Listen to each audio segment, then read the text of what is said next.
Hello, everybody. I'm Patrizia Urquiola. I'm a designer and an architect, and I am the art director of Casina. Today I begin my connection with all of you during the first conversation about different arguments I think are important for us. And I think we gave a name which is out of the box, and the intention is to really to leap out of the box. And my first conversation is, I think, must be only with someone who represents art. And the person is Olafur Eliasson. And I hope to all of us, I think we have the possibility. I think when we encounter art, we always can change our behaviors. And I think his exhibition, they give us this possibility. I think today is just a very simple talk. I know him as a friend from a few years, little friend. But I think to look at facts as we have to look at them is so complex that I prefer to look at them through the perspective of an artist as you. Ciao, Olafur. Hello there. Hi, Patricia. How are you? I'm very well. I'm glad I could interrupt this long appraisal of me. That was much too much. Don't believe what she's saying, anyone. Don't believe what she's saying. Evidentemente. Then, Olafur. I'm so happy to be here. Thank you for inviting me, dear. Thank you. Yeah. Uruk. And I was practicing to say your name correctly. Urukiola. Kiola. Urquiola. Say it wrong. Urquiola. Yes. I personalize it. I like it. It's good. You know, it's a Basque name. And you were in Basque. You were in Bilbao. Yes, yes. I have a show, but right now it's like a show in storage. Yes, but you know, I'm using the Guggenheim in Bilbao to store my work while we are waiting for better times for the exhibitions. Now, I'm very proud to have a exhibition at the Guggenheim. It's actually really exciting, and so we hope it opens soon. Yes, I was speaking with a lot of friends from Bilbao, and there were a lot of, well, allora, it's not important what I speak. I think already the possibility to do crossovers in our works I think is enough. But for example, for me, one of the things I was thinking was so important, the idea that you give to us always of trust. I think we are in a moment, you know, all of us in our bubbles. They say to us to keep on bubbles, then go out of home another time with a bubble. And I think in this condition, we have to find the form connectivity, as you were saying in one of your Instagram, and I love it, that Instagram. Thank you. Thanks. No, it's interesting. I mean, I called you and Alberto a week ago, or 10 days ago, because I was curious how you were doing, and also in particular how you think that evidently a lot of things are changing, especially with regards to how people see the world and you know, how they perceive reality. And obviously I don't have the answer, but I'm curious about whether this will influence the way that we shape the world and design the world, and you know, how we design the systems and so on. So like everyone else, I believe I'm you know, obviously I'm trying to be respectful and humble in the times where we need to support each other and you know, be correct. But I'm also thinking more long term. How will this change art, design, human perception of what it means to be present to each other and so on? And I think this is really interesting. And you know, the basic question is, will we change a lot? And of course, now there probably will be a recession, everyone says, but I mean, after the recession, is it then back as it was, or is it going to be different? And it is always different. I get that. It's always different. But you know, is it? You know, when I spoke to some people who are more in financial institutions or in economy, and they say that nothing will change. and I of course disagree, but of course I can't exactly say what. And I understand that economical institutions, they're very inflexible. They can't really, to change the World Bank or to change the global market and so on. That's not easy, and they have become. Perhaps they are the more afraid, Echo, I think. I think we are all very vulnerable in this moment. And I think when I listen to that, because, this is not going to change, in some way, I said there are going to be problems, but the things are changing. I think, and when people say that, like being outside of it, that means they don't want to be responsible of something can change or not. What means things are not going to change? You are involved in first line. And then when I listen to them saying that, I think they are really more afraid even of us. I think creative, we know me, I've been one, I don't know, one mouth, bee mouth, what happened, I don't know how long time, closed in a kind of bubble. This kind of bubble, obviously, with working with all the studio and trying to connect with my community, little community, family, learning from anything. But I know now that we have to do a second. So we have to get it. And I am a bit afraid because they said to me, you have to keep on your bubble in some way. That is, I think, is for me very dangerous. How we are gonna, after a few months, a year or a longer time, to continue to have a relation, but in some way with this idea of with not having so much trust or using the trust in another way. I think absolutely. But that's why I called you to find out, because in many ways, yes, your sensitivity in shaping things, I think I have used as my compass occasionally, because it's interesting when the principle of change or not change. I think this idea of it will be normal again, and what defines normal. For some people, normal is what it was before. But if we think about it, there was a lot of insensitivity, kind of very aggressive type of consumption, growth economy. And maybe this was not normal in the terms of well balanced. And one can say, if you want to go back to what it was or stay in your bubble, this is in a sense very conservative. But if you want to go to the future and be, and what should we call it? Call it progressive maybe, but to go to the future means also to maintaining synchronized or being continuously in balance or synchronized with what constitutes what we could call normality. It's such a bad word, normality, but in that sense, designing or shaping or making art to some extent, I would argue, is actually a way of articulating what is about to happening in the process of it happening. And this can be in the immediate terms, like right here now. It can also be like in long, what do you call that? Like in this sort of long-terminism, like the kind of shaping the next 20 years or something. And I'm very interested in, sometimes I say, to make a work of art is like getting a message, like a letter or something, nothing mystical, right? A letter from the future, and with an idea, and making the artwork is almost like responding to what you think will be tomorrow, right?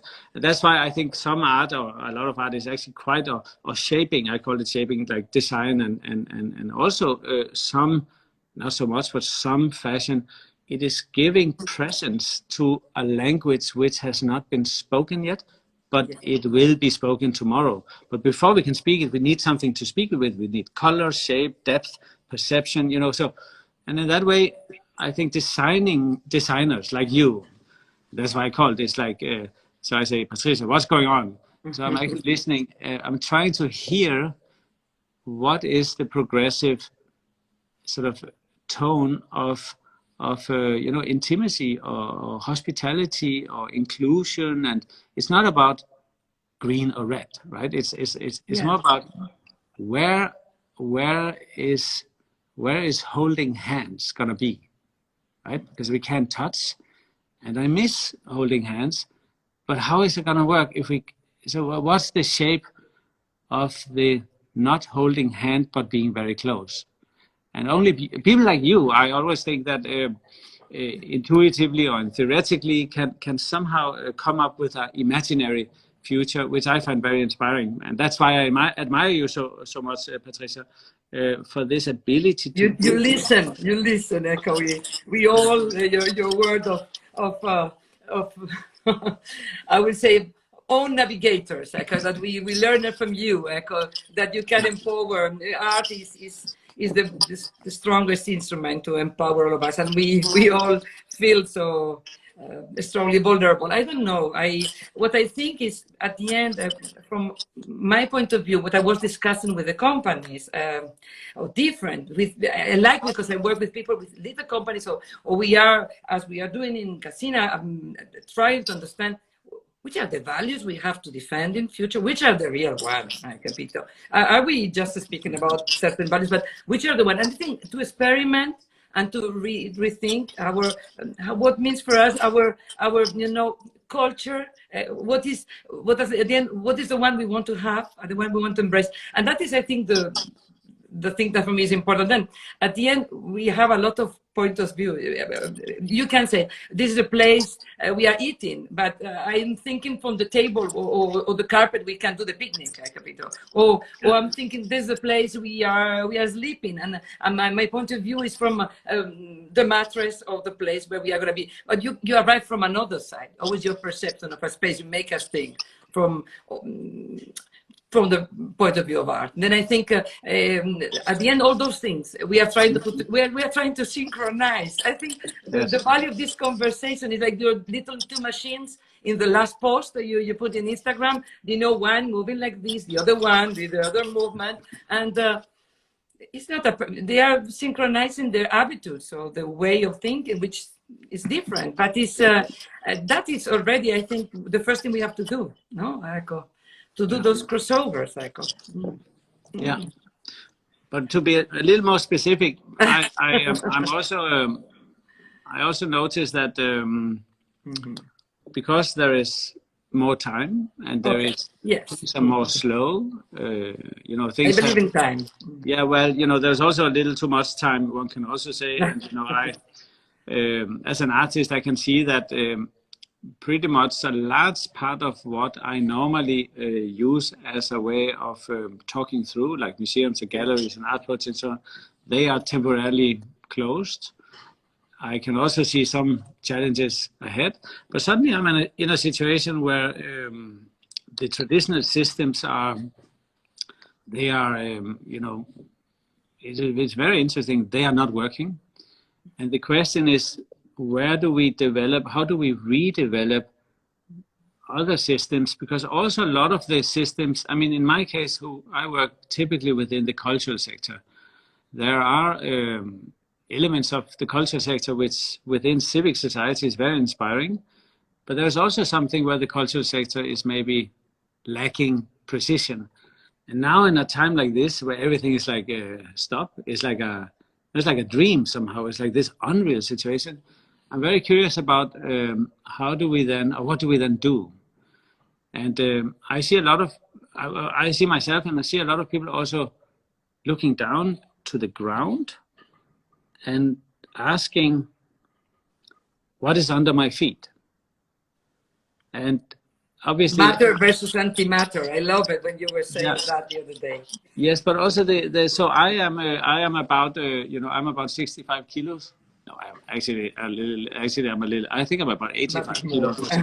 This is not the point. But I'm just saying that. So this means the Earth has to push me up with 65. Otherwise, I fall into otherwise I sink like in quicksand, right? So when I look down, I kind of become hyper local, and I start to realize, a lot more. What did I eat? Where did that come from? Who makes a tomato now? I mean, it's now May. Is it a tomato from over here, or did it come with a truck? And suddenly I start to think about the wood of this table here. Because this wood. Yes. So I say, like with your things, this wood is on a journey just like the tomato probably came from Holland or something, right? But anyway, this wood is traveling. It has been traveling because this table is from the 50s. I just look. See, it's a. Can you see it? Yes, I can see. Perfect. It's a Wegner table. Lucky I did not have something on the table now. But anyway, so it's been traveling since the 50s in this shape. But before that, it probably spent some time drying out at a wood factory or at a carpenter. And before that, it was at a sawmill. And before that, it was in the forest. And this, I believe, is oak wood. So it is likely to have been in a Danish in the 50s and 40s. They probably used primarily local sourced wood. But it stood in that forest probably for 100 years. And before that, it was an acorn which was hanging off the tree of another tree, hanging on the branch. And I like in this question of being local, there is the question, is everything around us somehow standing still and I am moving as a body to the table? Or is it maybe also interesting to reconsider the local as an assembly or as a group of journeys? The tomato came from Holland. The table's been traveling for a long time. I mean, just from after the Second World War, or even before, as a tree in the forest, right? So, and it came here to meet us, who are, the two of us are also standing on this guy here. Yeah. Yeah. So the table is holding this guy, and the table is not a table. It is tabling. It is performing its function as a table, and it has agency. And one day it will be on the flea market, and nobody will buy it, and then it will be in the heap. Is that the name? And then it will compost, and then it will become earth, and then there will be a new tree. In some way, we are kind of patchwork of other species continuously. No, I think that it was a good friend, coach, and he was telling to all of us, and I like it a lot. This Italian philosopher. I think that the idea of this continuous patchwork or anything is coming from something else, and we have to. I think in this moment we are getting a lot of. We are understanding this argument, and I think that we are understanding very different kind of people, and all of us at the same time, and that is the important thing. I think we are synchronizing. I think this kind of thoughts, and I think that I don't know. But it's also because we talked about the past and the future. Mm-hmm. This table has a history. Mm-hmm. The history gives it, a narrative or a personality, if you want to. And obviously, and I'm just interested in if we allow ourselves to become more sensitive, because the situation is now so unusual, and it is not easy. That's not what I'm saying. Maybe one of the opportunities is, and of course I'm also saying it because of environmental reasons, if you listen to the table carefully and you're sensitive enough, you can feel the journey.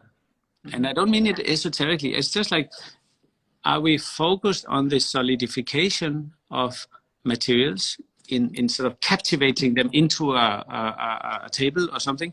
Or are we actually hosting the meeting up of the tree, the table, the wood, the carpenter, everything, and suddenly we meet?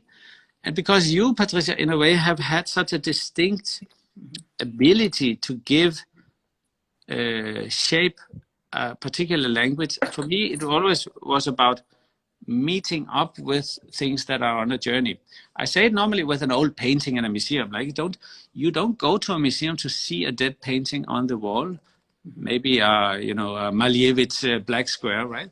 The painting has been traveling forever, for like 2 world wars, to meet with you in the museum, and it wasn't waiting for you. It's busy. Right? It's like it has time to see you when you come, but it's a meeting up. You can also say when the Spaniards, no offense, Patricia, when they travel to Mexico. Never. Then the Spaniards said, the Spanish king in particular said, Mexico is standing still. You know, the native people, they were like, but Spain was moving, it was expanding. It was Spain is traveling, but Mexico is standing still. That was up until the 60s and 70s. That was the predominant view, that the human-centered perspective, or the power center, was the expanding one, but the rest was just waiting still monolithically to be colonized, right? I hope it wasn't the Portuguese. Now suddenly I realized it was the Spanish. Yeah. It was through Italians, but was the Queen of Spain was the one believing, and this idea that and then Hernan Cortés, no? And that's what I mean. The Mexicans were moving too. They had an evolution. They had a very progressive society. They had other types of spiritual components that we could use now to be a little more planetary sensitive. So it's more like this notion of maybe what a design system is, to understand how everything is like a network about in sort of meeting up. You know, the fabric, the materials, the craftsmanship, and so on. And now there's more time to think about. That's what I want to say. Now suddenly we have more time, and I have these crazy thoughts about actually the table is only passing by. You know, you are thinking about the table, and me, I got completely. I get lost. And for example, a friend of me who sent me from your exhibition in Zurich about this room. You know how you call it, with the ceiling, which was done with this kind of symbiotic. Yeah, it's the symbiotic scene, no? And me, I saw it by images by phone that they sent me friends, and I imagine, and I try to get it, but I want to know something more from you, because your point of view of giving us this idea of perceiving what is surrounding us. Or for example, when you put, you know, the ice watch, those pieces that they have, how centuries, years, and what is the density of the story which is inside those pieces of glass. They arrive traveling to us, to our cities, and you put them and they get melted because of the conditions. Then I think you speak about the table, but me, I try to the I think is the good thing. But tell me something about the symbiotic scenes. Yeah, so in the Kunsthaus in Zurich, which is a wonderful museum, which is being expanded now by David Chipperfield in a very, very large building. But in the old part, first of all, there's an amazing collection, like unbelievable, like with Giacometti and Cy Twombly. It's like fantastic museum, right? And then they have one very large space they use for contemporary exhibitions, where I have a show which is being dismantled as we speak, I think, or you know, now it's not being dismantled. But anyway, I hope I'm not saying something that is close, because everything is just up in the air. Yeah. Anyway, so I was quite intrigued by, there was an American academic. She was a biologist, and I just need to make sure that I say her right title. Her name is Magules. Okay. And she did a book called Symbiotic. It wasn't symbiotic in the 80s, but the interesting thing was, already in the late 60s, she did study on bacteria, or on something like bacteria, and it turned out that the evolution of, how should I say, the evolution of the planet, biologically speaking, was actually not competition, but it was collaboration. Yes. So she was, and that was popularly called the anti-Darwinistic argument. Okay. And this is generalizing a lot, but anti-Darwinistic, Darwin said, oh, the strongest will win, you know, the weak will lose, right? But it turns out, if you go into the history, into studying evolution, that is not the strongest necessarily. It is the team that can collaborate will win. And in plants and in biology, this is not so unusual now, but because she was, and see, now I really generalize when I say it. So if you are a professional on these things, bearing in mind that a lot of people who might know about it is listening, but in the 70s, she presented the paper in America and to the very patriarchic academic society, and they dismissed her. what do you mean Darwin was wrong? This is crazy. It's not possible. And she was somehow ousted also because she apparently was a character and, very charismatic. And in the 80s, finally, she got recognition. And there was a story about some professor, a male professor, presenting her paper, getting it recognized. And he said, "This is my paper," and so on and so forth. So there's a beautiful sort of part science, part feminist element to her story. But her argument is that we need to understand symbiotic systems as a much stronger foundation of everything. And the symbiosis is, of course, the collaboration, the sort of way things are interconnected in much more forms. And if I can just expand a tiny bit, we have now seen this idea that the silification of the sciences, earth science, geology, and then you have the air science, the ocean science, the plant science, they never spoke. So we have, I believe it's 9 earth sciences. And in the 90s, it was actually after the Kyoto Protocol in the 90s, a number of scientists across the planetary boundaries got together. So the earth scientists were speaking to the land scientists. And it kind of was, oh, we never spoke before. This is interesting. And what they came out with in the very late 90s, and this is very famous because it became a foundation for the UN on which the COP, the scientific COP is based. They came out with this term, the planetary boundaries. And again, I'm making a long story much shorter. And today, one of the great sort of advocates of the planetary boundaries is the famous academic Johan Rockström from Sweden, from Stockholm University, who is one of the great climate entrepreneurs, academics in communicating. And so. Anyway, Mrs. Margulis, she actually expressed, Lynn is her name, she expressed this notion of having to look much closer into the symbiotic relationships of everything. And it turns out that actually there's been a few people suggesting that before. Of course, if we go further back, there's like Humboldt, this German scientist who suggested that poetry and nature and art and music, everything is one thing, right? And that's already a few hundred years ago. But the Humboldt spirit here in Berlin is a very strong spirit still. We have Goethe and so on, who also suggested a kind of more anthroposophic way of connecting everything, and also in design.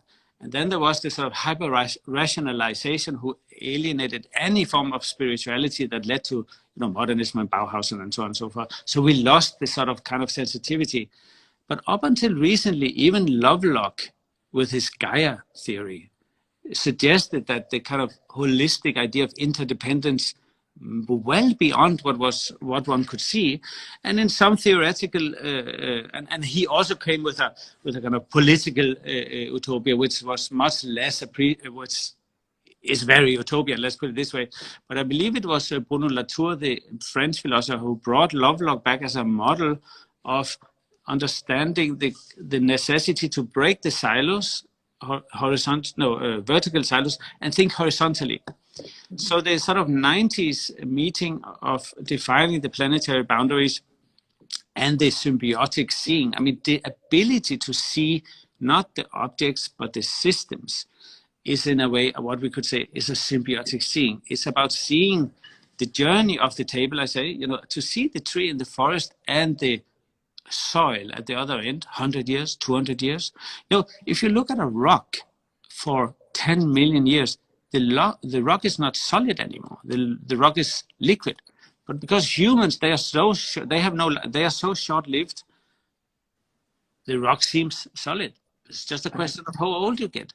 So in many ways, this symbiotic argument and getting rid, and this is totally unfair to Darwin, but to getting rid of the patriarch, this idea of this fitting of the strongest, of the survival of the fittest, I guess you say, and I think it's fair to say Darwin was a reformist who advocated the end of slavery as the first person, right? So I just want to say it's a lot more complex, so one should be careful here. But so the principle is, though, that we are now in a planetary situation where we need to be more responsible. And you and I and everyone else, Patricia, we can ask ourselves, how much do we take from the planet, how much do we give back? And that is a part of every responsible thing we do, or also the not so responsible, but in particular maybe the non-responsible.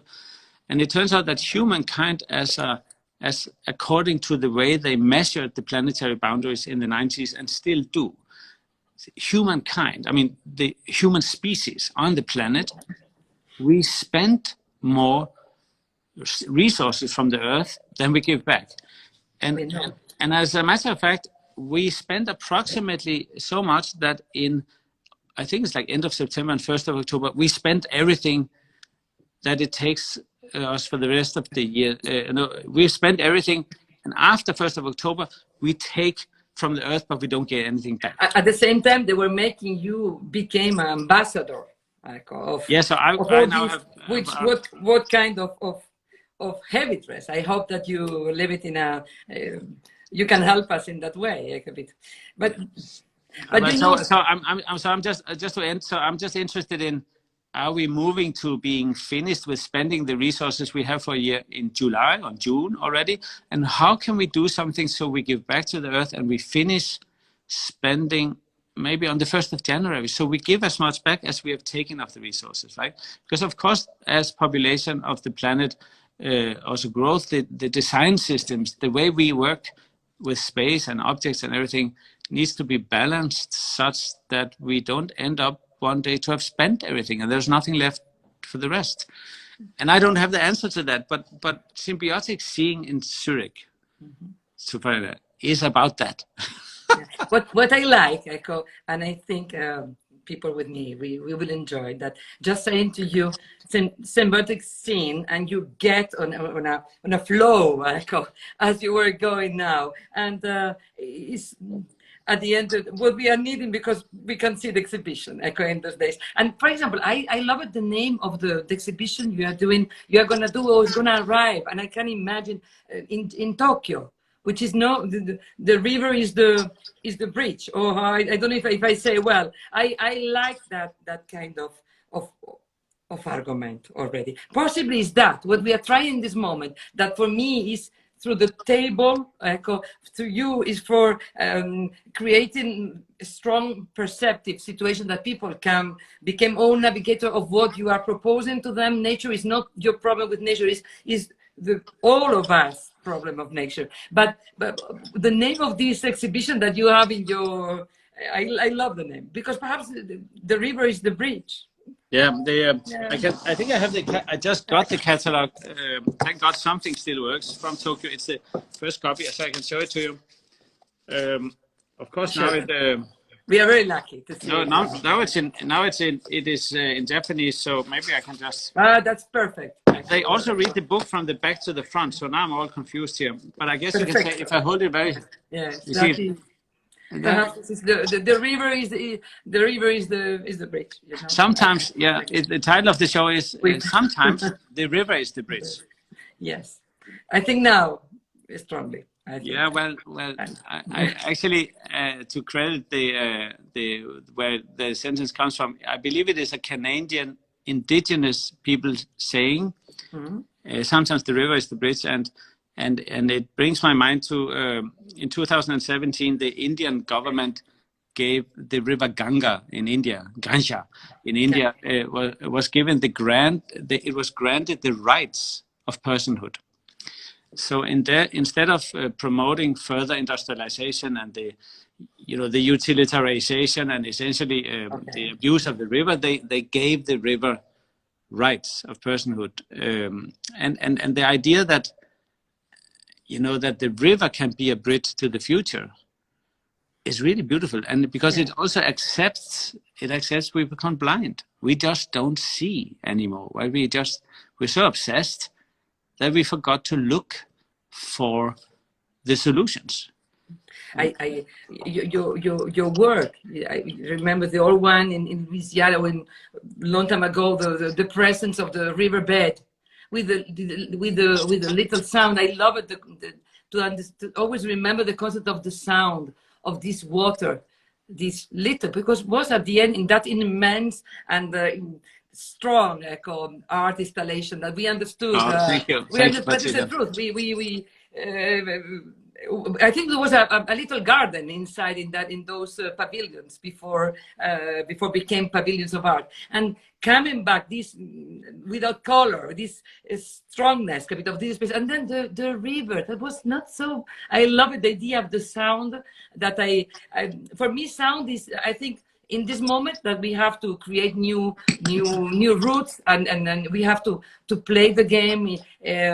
To new ways to synchronize. Music is the first thing. I think if you don't have music, you don't get rhyme, and you can't synchronize. Any kind of music and sound can be many things.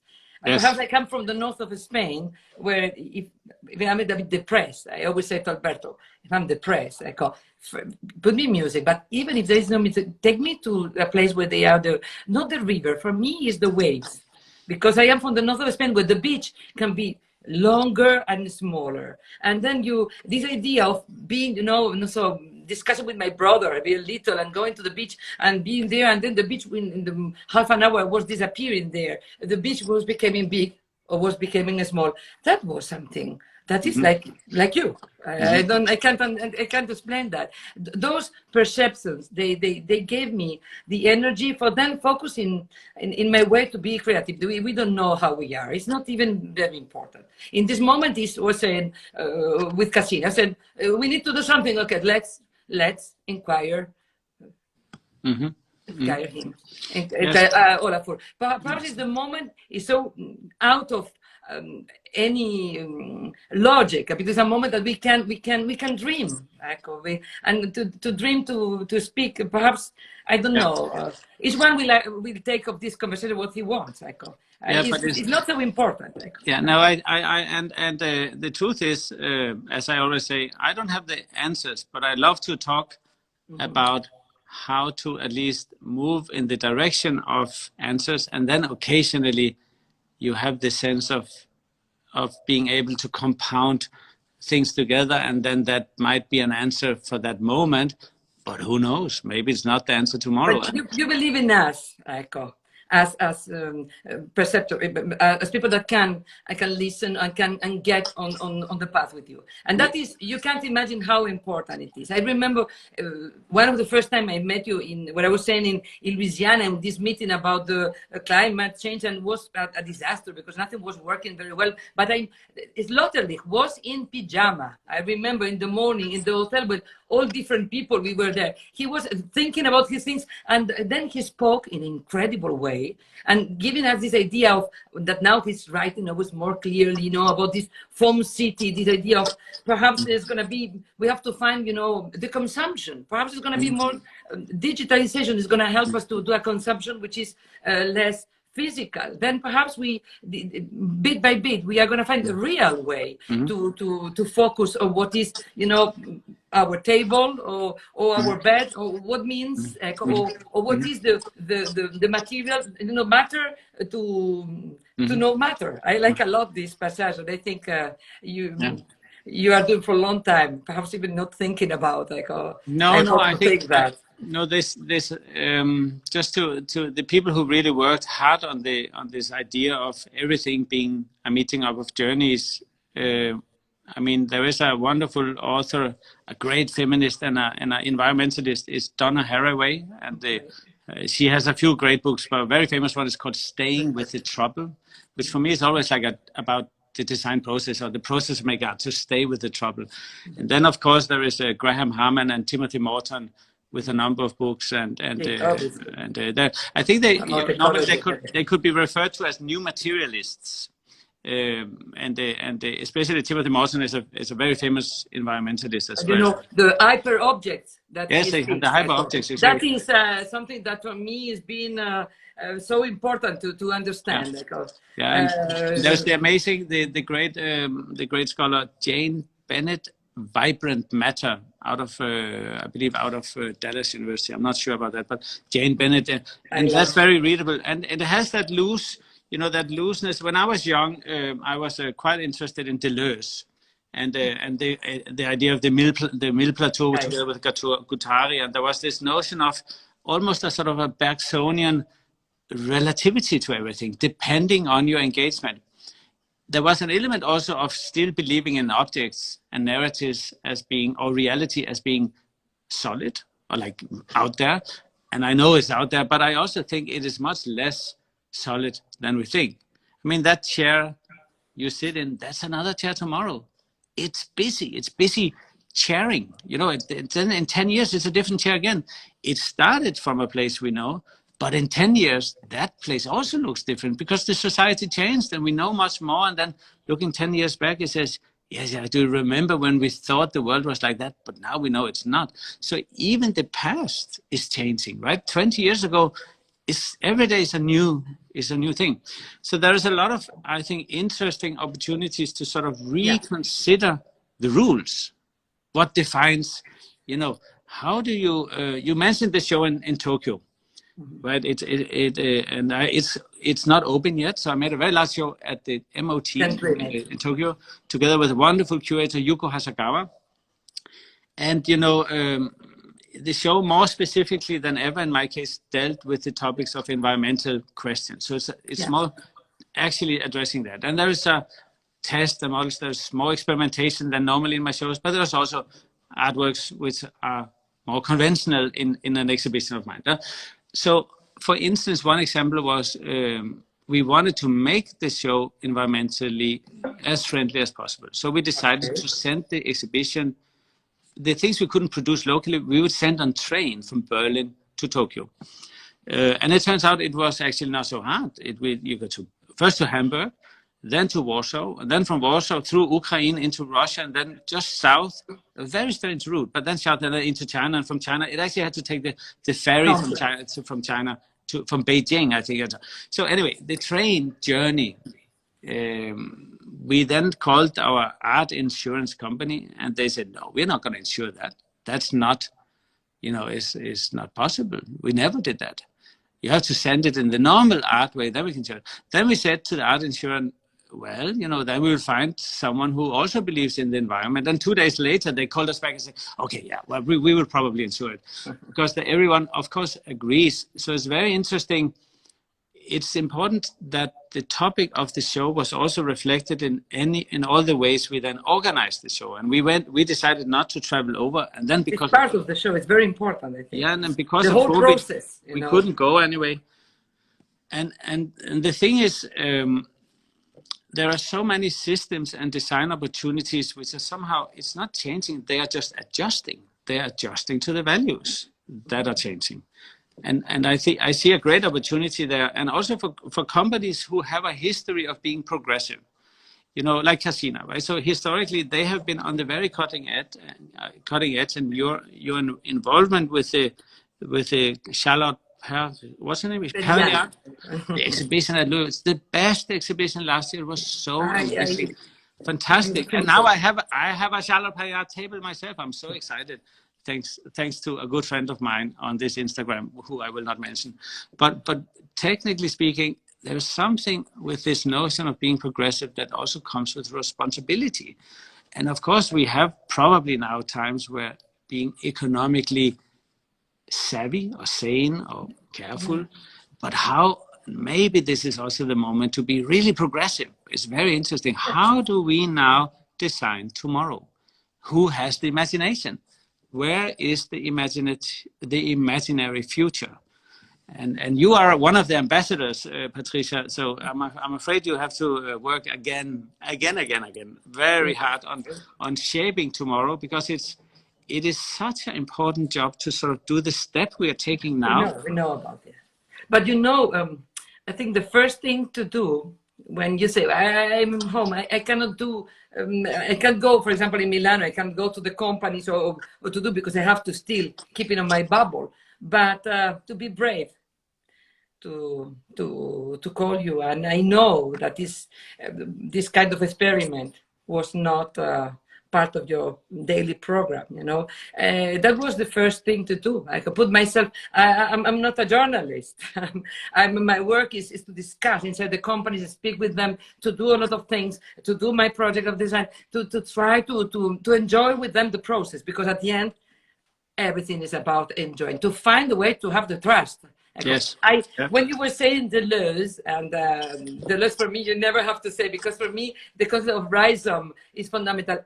You are, what I want to say, you're not the beginning of those conversations, because I don't think by beginning, medium, and end. That's not my character. I am already a kind of, they say to me, a kind of paella, they say to me, with anything can be connected. And I was not very happy because I'm from the north of Spain and paella is not from that side. But I thought it was a funny, but late moment to understand myself. What I want to say, but I take the paella if it's from the rhizome point of view. Speaking with you is just getting inside a flow that we have to understand to look to us as designers, as architects. And you are not a beginning, you are an ending too. You know what I mean? You are gonna flow on all this. Then Let's see. if we get in a rhizomic way of thinking, then it's okay. It's not so important that is the beginning. Is that we are flowing with you. That for me is the most important thing to communicate to others. That I've been brave to do that. Then it's the first ambassador thing we have to do in moments like this. And I don't know. I perhaps we can. If you want to say to me something else, but I don't want to take more of your time. Oh, should I say something nice? I always want to say something nice. No. My favorite. We have time, man. We have time. No. Yeah, it's okay. So for me, essentially, it's about a language and the ability to express yourself. And obviously, someone uses one thing or the other, and sometimes people just express it by being present and doing politics or something altogether different. So fundamentally, I really would like to suggest that even though you're not speaking, but just designing, but you're designing something, you are contributing to a dialogue with the world. And you are, in a sense, creating an opportunity to be seen, met, and heard, because you put yourself at risk and presenting something.